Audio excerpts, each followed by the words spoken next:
ഷാജഹാൻ അടിവാങ്ങേണ്ട സമയം കഴിഞ്ഞു, തനിക്ക് പണിയറിയില്ല, പണി മനസ്സിലാക്കി തരാം എന്നാണ് കട്ടപ്പന CPM ഏരിയ മുൻ സെക്രട്ടറി BR സജി ഭീഷണിപ്പെടുത്തിയത് സാബുവിനോട്. ആ ഫോൺ സംഭാഷണം, അതിൻ്റെ ശബ്ദരേഖ ഇപ്പോൾ നമ്മൾ സംപ്രേഷണം ചെയ്ത് കഴിഞ്ഞിരിക്കുന്നു. നോക്കൂ, ഇടുക്കി ജില്ലയെ സംബന്ധിച്ചിടത്തോളം എന്തുമാവാന്നുള്ളതാണ്. എന്ത് വൃത്തികേടും കാണിക്കാം, എന്ത് തോന്നിയാസവും കാണിക്കാം, ആരെ വേണമെങ്കിലും തെറി വിളിക്കാം. അതിന് MM മണി അവിടെയുണ്ട്. ഇപ്പോൾ CV വർഗീസ്, അദ്ദേഹമാണ് പാർട്ടിയുടെ ഇടുക്കി ജില്ലാ സെക്രട്ടറി. VR സജി, ഞങ്ങൾക്ക് നേരിട്ട് അനുഭവം ഉണ്ടായതാണ്. കാരണം കട്ടപ്പനയിൽ ജനസഭ നടത്തിയ സമയത്ത് അത് അലങ്കോലപ്പെടുത്തിയത് ഈ സജിയുടെ നേതൃത്വത്തിലായിരുന്നു.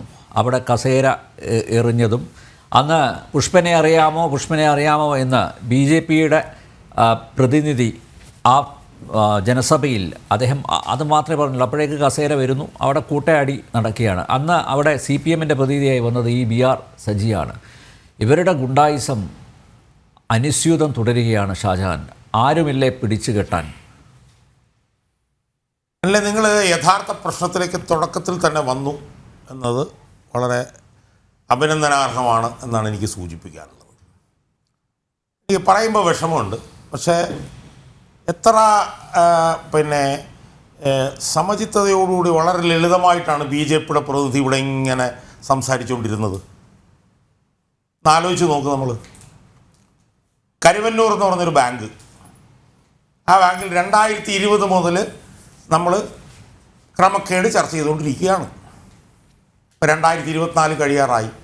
കരുവന്നൂരിനെ കുറിച്ച് BJPയുടെ പ്രതിനിധി ഇവിടെ ഒന്ന് സൂചിപ്പിച്ചു പോയി.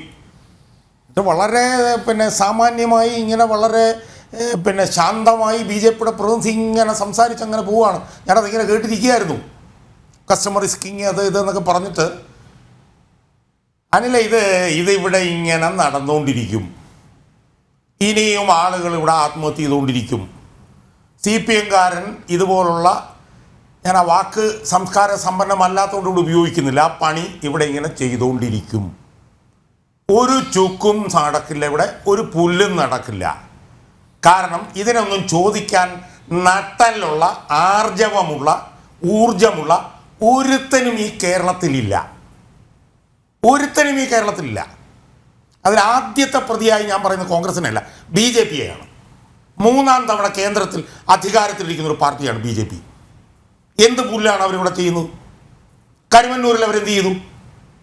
2020 മുതൽ അഴിമതി തുടങ്ങിയതല്ലേ. എന്ത് സംഭവിച്ചു ഇവിടെ? ഒരു രോമം അനക്കാൻ ഇവിടെ BJPക്കാരന് കഴിഞ്ഞു. പിന്നെ സഹകരണ മേഖലയുടെ കാര്യം എടുത്താൽ BJPക്കാരന് ഇതേ പണിയാണ് ചെയ്തുകൊണ്ടിരിക്കുന്നത്. തിരുവനന്തപുരത്ത് ഒരു ബാങ്കുണ്ട്, ആ ബാങ്കിൻ്റെ പേര് ഞാൻ മറന്നുപോയി. എൻ്റെ ഒരു പഴയ സുഹൃത്തായിരുന്നു MS കുമാർ. RSP എന്നും കണ്ട് BJP പോയതാണ്. ഞാൻ ഇടയ്ക്ക് അദ്ദേഹമായിട്ട് വിളിച്ച് സംസാരിക്കും. ഒരു സുപ്രഭാതത്തിൽ നോക്കുമ്പോൾ അയാൾ അറസ്റ്റിൽ. BJPയുടെ വലിയ കൂടിയ നേതാവായിരുന്നു. എല്ലാവരും കൈയിട്ട് വാരുകയാണ് ഇവിടെ ചെയ്തുകൊണ്ടിരിക്കുന്നത്. സഹകരണ മേഖലയിൽ കൈയിട്ട് വാരുന്നതിന് BJP ഒട്ടും പുറകിലല്ല. ഇവിടെ തിരുവനന്തപുരം കോർപ്പറേഷനിൽ 35 കൗൺസിലർമാരുണ്ടല്ലോ BJPക്ക്. കഴിഞ്ഞ 5 വർഷമായിട്ട് എന്ത് പുല്ലാണ് ഇവിടെ കോർപ്പറേഷനിൽ ചെയ്തത്? എന്ത് സമരം ചെയ്തു? കേരളത്തിൽ ഏറ്റവും കൂടുതൽ അഴിമയെടുത്ത് കൈയിട്ട് വാരുന്ന കോർപ്പറേഷനല്ലേ ഇവിടെ. ചോദിക്കുമ്പോൾ പറയാം, ഞങ്ങളിവിടെ ചെയ്തു എന്നൊക്കെ പറഞ്ഞിട്ട് പറയും. പക്ഷേ ആ ഭരണസമിതിക്ക് നിലനിൽക്കാൻ കഴിയാത്ത നിലയിലുള്ള തീവ്രമായിട്ടുള്ള സമരം ചെയ്യാൻ ഉള്ള 35 കൗൺസിലർമാരെ CPM BJP ഇവിടെ ഉണ്ടാക്കിയിട്ട് എന്ത് സമരം ഇവിടെ ചെയ്തു? കഴിഞ്ഞ ദിവസം ഞാൻ ശ്രീകാര്യത്തൂടെ പോയപ്പം ഒരു ജീപ്പയിൽ പറഞ്ഞുകൊണ്ട് പോകുന്നു VV രാജേഷ് എന്തോ സമരം ചെയ്യുന്നു, എന്തോ ഇപ്പോൾ വാർഡ് വിഭജനമൊന്നും പറഞ്ഞു. ഒന്നുമില്ല, എല്ലാവരും കൂടെ കൈയിട്ട് വാരുകയാണ് ഇവിടെ. മനസ്സിലായില്ലേ? ആ കൈയിട്ട് വാരൽ കൊണ്ട് ഇവിടെ ഒന്നും നടക്കില്ല. ഞാൻ ഇങ്ങോട്ട് വരുമ്പോൾ ഇതുപോലെ തന്നെ ഞാൻ സോഷ്യൽ മീഡിയയിൽ നോക്കുമ്പോഴത്തേക്ക് VD സതീശൻ എന്ന് പറഞ്ഞൊരുത്തൻ്റെ പ്രസ്താവന. അവന് ഇതുപോലെ തന്നെ ഇത് ഭയങ്കര അനീതിയാണ്, മറ്റതാണ് മറിച്ചതാണ്, അങ്ങനെയാണ് ഇങ്ങനെയാണ്, സഹകരണ മേഖല തകരും. ഞാൻ പറയാം, ഉളുപ്പുണ്ടോ ഇവർക്കൊക്കെ? ഇവർക്ക് ഇതൊന്നും തടയാനുള്ള നട്ടല്ലില്ല. ഇവർക്ക് ഇതൊന്നും തടയാൻ കഴിയില്ല. കാരണം എന്താ? ഇവർ ഇതിൻ്റെ എല്ലാം പങ്ക് പറ്റിക്കൊണ്ടിരിക്കുകയാണ്. എല്ലാവരും പങ്ക് പറ്റുകയാണ്. കോൺഗ്രസും പങ്ക് പറ്റുകയാണ്. കോൺഗ്രസിൻ്റെ സഹകരണ സംഘങ്ങളിലും ഇതുപോലെ കോടികളുടെ അഴിമതി നടക്കുന്നുണ്ട്. അതുകൊണ്ട് എല്ലാവരും കേരളത്തിലെ സഹകരണ മേഖലയെ പറ്റാവുന്നത് പോലെ കൈയിട്ട് വാരിക്കൊണ്ടിരിക്കുകയാണ് ചക്രക്കുടത്തിൽ. ഇവിടെ BJP-കാരൻ കൈയിട്ട് വാരെങ്കിൽ വേറെടുത്ത് പിന്നെ വയനാട്ടിലെ കോൺഗ്രസ്സുകാരൻ കൈയിട്ട് വാരും. കേരളം ഒട്ടാകെ ബാക്കിയുള്ള സ്ഥലങ്ങളിൽ മുഴുവൻ CPM-കാരൻ കൈയിട്ട് വാരും. നമ്മൾ ഇടുക്കിയുടെ കാര്യം മാത്രം പറഞ്ഞിട്ട് വല്ല കാര്യമുണ്ടോ? അനിലെ ഇടുക്കിയിൽ ഭരണമുണ്ടോ? ഇടുക്കിയിൽ ഏറ്റവും വലിയ ഏകാധിപത്യ ഭരണമല്ലേ നടക്കുന്നത്? ഇടുക്കിയിൽ CPM അല്ലേ ഭരിക്കുന്നത്? ഇടതുപക്ഷ ഗവൺമെൻറ്റൊന്നും അല്ല ഇടുക്കി ഭരിക്കുന്നത്. ഇടുക്കി ഭരിക്കുന്നത് MM മണിയാണ്. MM മണിയുടെ ലംബോദരനാണ്, CV വർഗീസാണ്, സജിയാണ്. യുവമാരുടെ കാട്ട് നീതിയല്ലേ പിന്നെ ഇടുക്കിയിൽ നടക്കുന്നത്?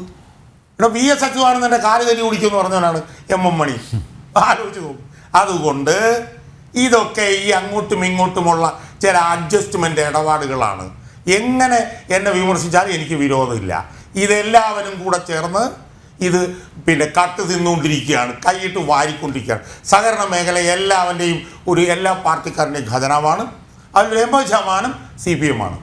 അതുകൊണ്ട് നിർഭാഗ്യവശാൽ ഞാൻ പറയുന്നു, ഇതുപോലെ ഇനിയും ആളുകൾ മരിക്കും.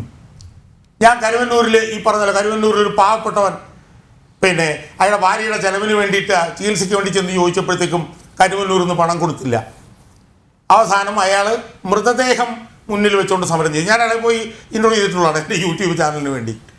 അവസാനം അയാൾക്കെതിരെ കേസെടുത്തു. അയാൾക്കെതിരെ ഞാൻ ആലോചിക്കായിരുന്നു, ഞാൻ ജോലി ചെയ്ത VS അച്യുതാനന്ദൻ. ആ VS അച്യുതാനന്ദൻ UDF ഭരിക്കുമ്പോഴാണ് ഇതുപോലൊരു മരണം നടക്കുന്നതെങ്കിൽ ആ 80 വയസ്സുകാരൻ അവിടെ പാഞ്ഞ് ചെല്ലുമായിരുന്നു.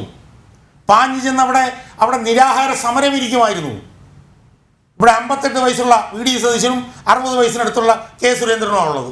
വല്ല കാര്യമുണ്ടോ? വല്ല അനക്കമുണ്ടോ? ഒരു പ്രസ്താവന നടത്തും, അത് കഴിഞ്ഞ് AC വണ്ടിയിലോട്ട് കയറും, ആ വഴിക്കങ്ങ് പോവും. ഞാൻ ഇതുപോലെ തന്നെ YouTube ഞാൻ എടുത്ത് നോക്കുമ്പോഴത്തേക്ക് പത്തനംതിട്ട BJP-യുടെ ഓഫീസിൽ തമ്മിത്തല്ല് ഇപ്പം ഞാൻ കണ്ടതാണ്. എന്തോ സ്ഥാനം പിന്നെ വീതിക്കുന്നതുമായി ബന്ധപ്പെട്ട്. അതുകൊണ്ട് ഈ പാർട്ടികളുടെ എല്ലാം പണി ഇതുപോലത്തെ പണികളാണ്. അതുകൊണ്ട് ജനം അനുഭവിക്കുകയല്ലാതെ വേറൊരു വഴിയുമില്ല. ഇതിനെന്തെങ്കിലും നാളെ എന്തെങ്കിലും ഒരു പുതിയ സംവിധാനം ഉണ്ടായാൽ ജനം രക്ഷപ്പെടും.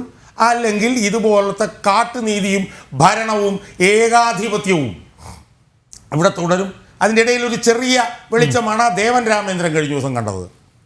പല്ല് പറിച്ച് കളഞ്ഞു പിണറായി വിജയൻ്റെ. അയാൾ കൊല്ലത്ത് വന്നപ്പം അവിടെ മുഴുവൻ ബോർഡ് അരമണിക്കൂറിൽ മാറ്റിക്കോളാൻ പറഞ്ഞോളൂ. എനിക്ക് ഫൈൻ അടിക്കുമെന്ന് പറഞ്ഞു 2.5 ലക്ഷം. ഇവന്മാർ ഓടി തൂറിക്കൊണ്ട് ഓടി. ഇവന്മാർ നിങ്ങൾ പുത്തരിക്കണ്ടത്തോട്ടിയല്ലേ ടൺ കണക്കിന് പിന്നെ പോസ്റ്ററുകളും ബാനറുകളും ഇവിടെ വലിച്ചു കീറി കൂട്ടിയിട്ടിരിക്കുക. അതുകൊണ്ട് ഇനി വല്ല കോടതിയെ വല്ല ഇറങ്ങിയാൽ മാത്രമേ, കോടതി വല്ലതും സടകുടഞ്ഞ് എഴുന്നേറ്റാൽ മാത്രമേ ഒരു പ്രതീക്ഷയുള്ളൂ.